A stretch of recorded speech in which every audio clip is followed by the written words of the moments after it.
All right. So we worked on this saving the post, creating and updating and post. Now we'll work on fetching the posts. Okay. So we'll fetch posts. For that, we'll say public async task, and we have a post DTU. So we'll fetch array of these post DTUs, and here we'll say get posts async, and here we'll get int start index, int page size to enable paging. Okay. Now, when we'll show these posts on the mobile app on UI side, there we have those like and saves bookmark button, right? Those icons. So if user has liked that post, we will use a different icon. Okay, same thing for saved bookmarked posts. So that means each post is going to have indication if user has liked or bookmarked that post or not. So if you go to post DTO, here we have these two things, is liked or is bookmarked. These are respective to the current logged in user who is viewing this post. Alright, that means we need to get the current logged in user. So here we'll say GUID, let's say current user ID. Alright. Now on the basis of this, we'll get our post. So first let's say post equals, we'll say await underscore context dot posts dot where. Now where, yes, where we'll add a condition because we are going to have soft delete. So we'll say where is deleted is not equals true. That means where the post is not deleted, and from there we'll simply skip, or let's say we'll order by descending p dot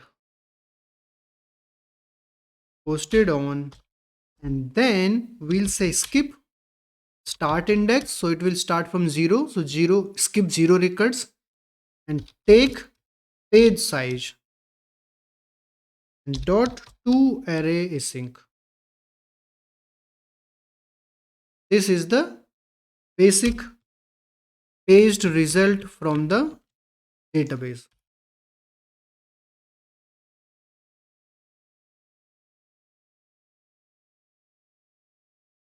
All right. Now we need to return post DTU. But now let's say return posts.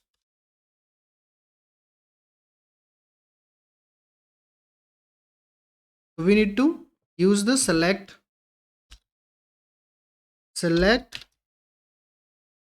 p new post DTO, and then we'll fill out the value. So content, then is bookmarked. For is bookmarked, we don't have anything because this is not stored in the post table. Next thing we'll have is liked, same for is liked. Modified on, we have photo URL, we have photo path, we don't need. Yeah, the user photo URL, username and user ID, these things we'll get. Then post ID is equals p dot post ID. Then we have posted on, then we have user ID. What happened with post ID? Post ID p dot ID. User ID, current user ID, and here we are saying we need user name and user photo URL as well. So these two things, we have two options. Either we can have a join here, we can say include p dot user here, then we can say user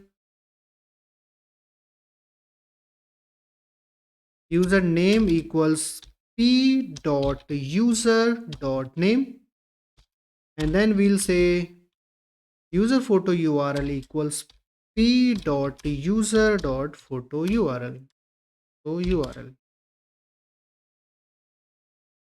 Okay, using this we'll have these post details, but is bookmarked and is liked we are not going to have like. Now we need to get these things. And now for these two things, we have two separate tables. So now it is going to get complicated. There are couple of ways by which we can do this. First would be what we can do. Maybe we can simply get all the post IDs we are getting from here. So we'll say posts dot select p dot post ID user ID p dot post ID dot to array. Now we have post IDs.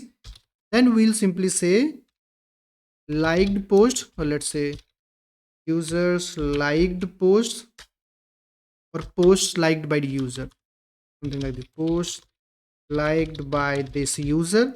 Here we can say await context dot likes dot where l dot user id is this current user id, and post ids dot contains l dot post id. Here we can simply say dot select, and from this we can select l dot post ids dot to array async. Okay, so we are from the likes context dot likes table, we are checking for the current user id, and then we are adding one more condition, that current user id and the post which is from this posts collection. From there we'll simply select the post ids. That means now these posts liked by this user, these are going to be the post which user is liking. Now we need to bind these two things together. Then what we can do, we can maybe apply a for each on the posts. We'll same thing we'll do for bookmarks. We are not going to do this in the final version. Basically I'm showing you that if you wanted to achieve this thing, there can be these problems. Posts saved by user, we can say this saved by this user, and here we are going to have bookmarks table. Now here we'll simply say if, or we can say post dot is liked equals, if this post id is inside this thing, say if post like this user dot contains post dot id post dot post id, then it is liked. For is bookmarked, we are going to use this thing. So this is one way. Now you see we are doing a lot of things here, and on top of that we are making three different calls to the database. First for this one, second for this one, and third for this one. Three database round trip. Okay, now we can achieve this using joins, but adding joins in ef core link queue queries, it is not that readable, not that sometimes it's not that performant. It takes some assumptions and all, and it is very hard to write. Okay, so for that we have something like context dot post dot, we have group join to apply left join and all. Okay, so instead of doing this thing, we don't have the simpler joins. We are not joining two tables, we are joining three different tables. It's better to have some raw SQL query for all of them. So we are not going to do this. We are going to do the same thing, but in the SQL server, in the SQL, using a SQL query. For that, this is going to be a big query. So we are going to use SQL server stored procedure. This is a very good candidate for a stored procedure. Okay. So now do let me in the comment if you guys have directly worked on SQL server stored procedures. So we rarely use stored procedures nowadays, because almost all the things we do can achieve using EF, because most of the time we have maybe joining two tables at the most. Now this case was a different case, that's why we'll go to the SQL. Now I am going to write it. We can write that here only, but to get the intelligence and the good look and feel, I'm going to go to SSMS. But you are okay to have it here. But for the migration side, we will use EF core only. And for calling that stored procedure, for that also, I'm not going to use ADO.NET. I'm going to use this EF core only. Okay, that I'll show you. But first, we need to create a stored procedure for that. Okay, so let me open my SSMS SQL Server Management Studio. Alright, so I'm here in my SSMS SQL Server Management Studio and I'm in my database, Social MAUI. Alright, now here we'll do this. So first, let's see, select star from, we have posts table. Then we have select star from, we have likes table. Then we have select star from bookmarks table. We are going to use these three tables. Okay. And the return type of this call should be our post DTO. That means all these properties we are going to have in the return type.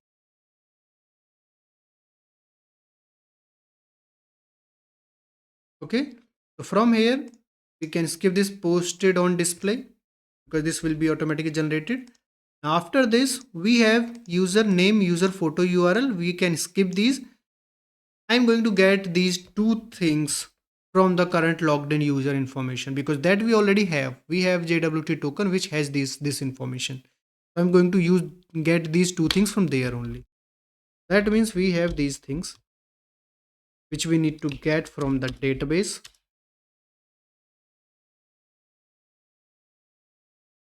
And after this, we need paging. So we are going to get these three parameters in our SQL procedure. Start index, page size, and current use. Okay. So we are going to create a query here. We'll say select star. We'll change it from post. This is our main table. Now on this table, can you see this? Yeah, I can show. So select star from posts. This is the main table from where we'll get everything liked and bookmarks. These two things we'll get from other thing. Then on this, we are going to add, we add join left, not join, left join. We are going to add left join on likes table. Let's call it L only. And this post table, let's call it P. We'll add a left join on likes on P dot ID and L dot post ID. Okay, left join because post will always be there. But if the current user has liked this post or not, that is the main thing. So left join will have P always and L only when user has liked this post. Okay. For others, cell would be null basically. Same thing we'll do for bookmarks. Bookmarks. Here we'll say p.id equals p.post id. All right. Now here we are talking about some user. So this should be the current user. Well, for user ID, it should be here only. So let's say this and p.id equals l.post id and l.user id equals this current user id. Current user id, which we'll define. Same thing we'll do with this one, this bookmarks one. We should say b.user id equals current user. Then we don't need where clause here. Okay. After this, we'll say order by p dot posted on, we have modified on as well, right? Let's do this. We'll say first, we'll try to use p dot modified on order by. If that is null, then go to the posted on. For this and this also descending. This is what we are doing in the code, right? But we were ordering by posted on only, but we should order by both. So here we are going to use coalesce operator, COALESCE,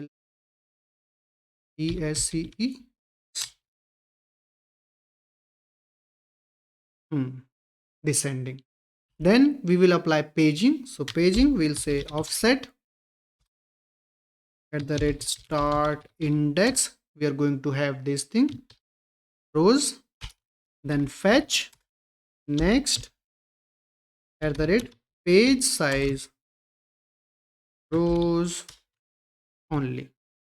Okay, this is how our query looks. Now from here, instead of select star, we need to have all these things. We'll say p.id. Now we will directly bind this result set to post DTO. So these names must match with the DTO. Okay. So we'll say p.id as this post ID. And second one is user ID. So we'll say p.user ID. This name is same, so we don't need to do anything. After that, we have content. So p.content. Then we have photo URL. So p.photo URL. Then we have posted on, p.posted on, p.modified on. Then we have is liked. Okay. Now for this one, we will have conditional logic here. So we'll say when case when L dot user ID. So we will have this not null only if that exists in this likes table for this post. If that exists, that means user has liked this post. If this is null, that means is liked is false. Okay. So here we'll say L dot user ID when L dot user ID is not null, then 1, else 0. This is for, here we'll say and the column name for this is going to be is like. So when L dot user ID is not null, then use 1, else use 0, then it, no, null, and then same thing we'll duplicate, copy, paste, and this time we'll use B for bookmarks. It is going to be this is bookmarked. Alright. For the other things also, let's have these things also. The user related stuff, right? User ID, username, and photo, user photo. These also, let's have these two things so that we will directly have this, because now what would happen in the post service, after getting these results, we will again need to go to the each and every record and set the uh, user photo. Oh, no, my bad. This would be the poster, the user who is posting this post. Basically these username and user photo are from that user only. Okay, my bad. So this should come from post table only. Yeah. So for this we need to make one more join on the user table. Now post and user table, these are going to be inner join. There has to be a record in both the tables. Left join means only left is required, right table, that means likes a bookmarks table, can be null for that particular record. But inner join is we will have both of these records always. Inner join users u on p.user id equals u.id. Then here after user id, right, we had user name and user photo URL after user ID. User name and user photo. Okay, so after user ID, we are going to have p dot name. Sorry, not p. U dot name, and the name should be this username. So p dot name as username. Okay. After this, we will have u dot photo URL. This is from user's photo URL. And the name should be user photo URL. Photo URL as user photo. Now our stored procedure is ready. This will give us the similar thing what we are doing here using these three queries. Okay.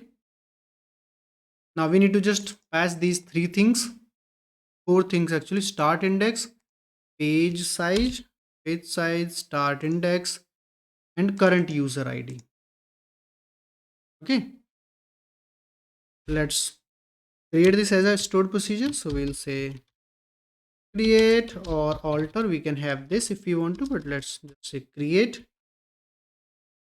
proc and the name of the stored procedure. So here we can say get posts, okay, as begin.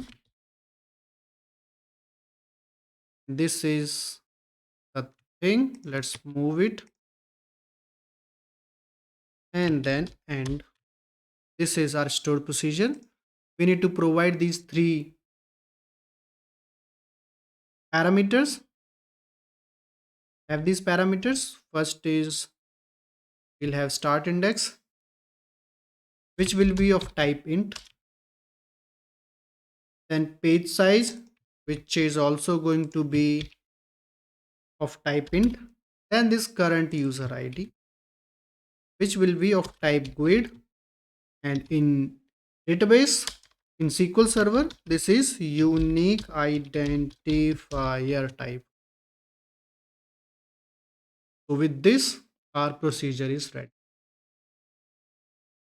Okay, now we will not run it here directly. Instead, what I usually do, I actually use create or alter, so that if I'm running it multiple times, it does not break anything. What would happen if we somehow run it again? Then it will fail because we already have this procedure and we are again trying to create it. But it totally depends if you are okay with altering the existing, if there is any. Okay, so create or alter, this is the thing. Now we have this procedure which we need to run. Now I'm not going to directly run it here. Instead, I'm going to use ef core to generate this procedure for me. For that, we'll go to our code. I'm going to select API project as the startup project and open package manager console. Select the default project as API project only. And here I'm going to say add migration. This is going to be an empty migration. We have not changed anything in our data context. So this migration, it will generate a migration class, but it will not have anything in that. Let me show you. So we'll say add migration. Here we'll say create sproc get push, descriptive name. Then we are saying just add migration. It is going to build and generate migration for us.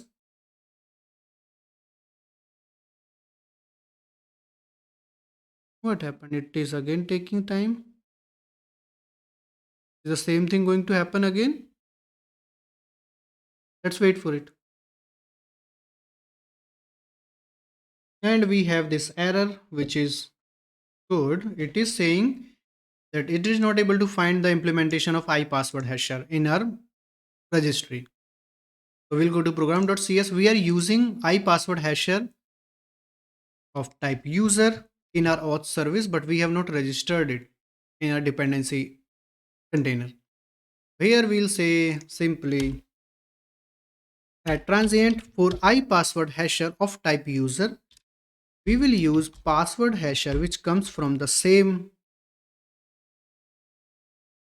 Microsoft ASP.NET Core identity, password hasher of P. Save it and we are good. Let's run the add migration again. Now, if you follow the SQL and if you are proficient in SQL, do let me know in the comment if this procedure, this query looks fine to you, because right now we can just write it, we cannot test it. In order to test everything, we will be able to test when we have some data. Right now, we are just trying to get the API side of things ready. Then we'll go to the UI side and then we'll see if everything is working the way we are expecting it. If something needs to be changed, then we'll change it. So we have this migrations. It created us this migration. If you see, this is simple empty. The up method is empty and down method is. Now here we need to have our store procedure. I am going to copy this store procedure, go to the code. Here we have this migration builder. On this migration builder, we have a method SQL where we can provide our string SQL, which is the SQL query. Here I am going to provide this thing, query which we have written there. I am going to have it here like this.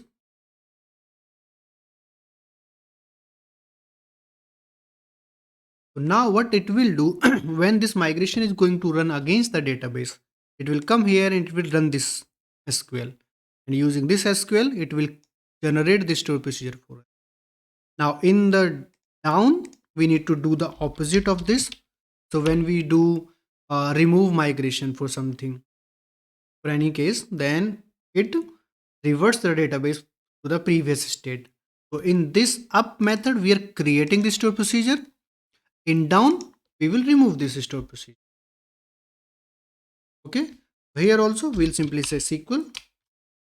Here we'll say simply drop in the name of this procedure. Drop proc. Okay. Right now, if we run it, database side, it will fail because this store procedure does not exist. But here, if we say if drop procedure, if exist is there, right? If exist, what is the name? Get post. And if we do this, then we are okay. It simply checks if this procedure exists, then only it will delete this. This thing we'll do in the down method. With this, we are good. Now we just need to access this. We are in a post service. Should I have this method here or should I remove it? Let's have it commented for your reference. Okay. Now I'll simply copy this signature of this. I'm going to create this method here again, where we will use our the procedure. Okay. So here what we can do on context, we have posts dot. Here we can say from SQL or from SQL interpolated. Here we can simply have our SQL store procedure run. So we'll say exec, that is execute, then the procedure name. Procedure name is get posts. Then we can provide our parameters. So the parameters, these should be with these names. At the rate start index equals, we are going to provide our start index, which is this start index. Okay. Then comma, we have page size, this at the rate page size, the equals is page size. Then comma, third is at the rate current user ID equals this current user. Using this, we are going to have the data. Now on this, we can have all the TF methods. So we'll say to array async. We'll add a wait here and we'll store these in this posts. Then we can return these posts from here. Now we have a problem. This posts, this is of type post, which is post entity, post table. But we need to return this post DTU. So we need to have the select here to transform the result to post DTU. But we designed our procedure in a way that it directly uh, mimics the entire post DTU. So we have all these things from post DTU only. Okay? So that means we can get post DTU directly from here. So we don't have that post directly here. So we can also say post a set, and here we can have all our types. So instead of post, here we'll have post DTU. Now we are going to have a problem here. Let's see what is the problem. It is saying AB context. This is not a property. This is a method, set method. Now we are okay. But when we'll run this, it is going to give us an error. That is, whatever we use in this set, context.set, that means we are saying that this post DTU type is defined or attached to this context, which is a data context. So in order to attach a type to our data context, we have two options. Either the type should be a dbset property, or that type has been used in our own model creating. But for post DTU, we are not using it, not inside this on model creating or not as a dbset property. Now all these dbset properties, these are the equivalent to our database tables. So that post DTU is not a table. So we can't have it here. Then we can have that post DTU here. But whatever we'll add, let's say if we say this post model builder dot entity post DTU. Now this post DTU, this is a simple type which does not have any unique ID. We can have the unique ID. The post ID is going to be unique, but this is not an actual type.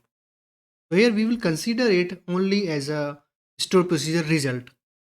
On this, first thing we'll say, we will tell it that it has no key. We'll say has no key. First thing, there is no primary key for this one. Now because we have added this type inside this on model creating, it will force us to create a migration. Okay, it will not run without creating a migration. That migration should be for this post DTU. Now if you see, before that, let's fix that error we already fixed, right? We are adding it, so we need to run a migration. Let's quickly try to run migration. So here we'll say get post sp result. So get post store procedure result. That is what we are saying here. We say build started, build succeeded, and it created a migration. Now if you see, it is creating a post DTU table. But do we need this table? The answer is no, because we are using it just as a return type of a store procedure. That's all. What we can do, we will simply come here and we can remove this thing. Just remove this thing. Don't do anything here. We'll have it. We'll say uh,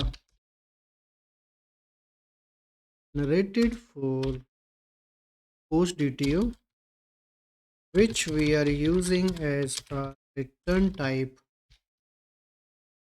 of our get post stored procedure. Okay, now we are good. All right, so this everything we are doing in the database side now, and we have this thing. It should work. Save it. Sorry, what I'm doing, I'm running it. Nothing will happen right now. We don't have anything, any API or anything. We don't have anything. So we are okay with this. Right now, we will not have this store procedure here because we are not running the migration. We have just created the migration. For migration running, we can have maybe automatic DB migration we can set up. Yeah, let's set that up so that whenever we run the application, it automatically generates the migration for us. We are here. Let's remove the default uh, API endpoint which came with our API. So we'll remove this summaries, weather forecast. This comes automatically with the when we create API. And same this class record here. Now here we are going to we'll create a static void method. Say auto migrate DB, something like this. Here we'll have I service provider. We'll say SP service provider. So from this service provider, we are going to create a scope here. So we'll say scope equals sp dot create scope, and on this scope, we'll simply going to get our data context equals. So we'll say scope dot service provider dot get required service data context, and on this data context, we are simply going to say data context dot database dot get pending migrations if it has any migration.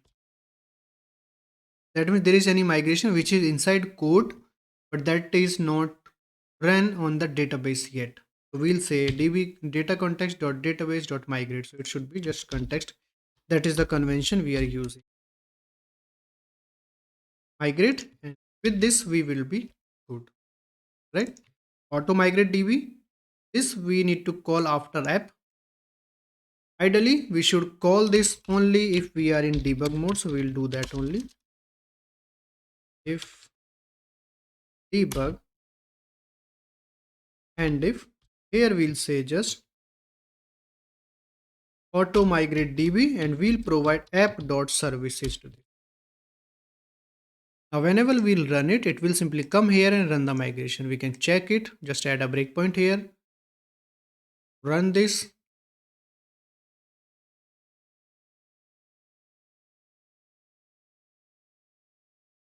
It came here, but let me stop this. I want to show you something. Let's do this. I am in the database side, and here we are saying this get post store procedure. I'll say new query, and here let's say exec get post. If I do this, it will say could not find store procedure. Okay, now let's go here and run this. So we'll see if database migration ran, and it ran successfully. Pending migrations, we have pending migration. That's why it came to this migrate. I don't know if you, yes, we can see in the output window. I don't know if you are able to see it. It is very small, but it is saying create or altered pro get push. So the that query, that store procedure which we have written, it is running this. All right, continue. Now if you go to database, and now if you try, it is saying procedure or function get pushed expects parameter start index which was not supplied. Okay, so we should provide this parameter. That means now it is not saying that it could not find this store procedure. All right, that means the migration ran. Now let's quickly run this again. This time it should not go inside this if. Run, came here, and it directly comes out of this because right now there are no pending migrations. So we are good with it. All right. So with this, we have achieved what we wanted to achieve. So we can create the post, we can show the posts, and we can update the posts. Okay. After this, we'll work on the next thing, which I guess should be comments, right? Saving a comment and fetching the comment. All right, that we'll do next.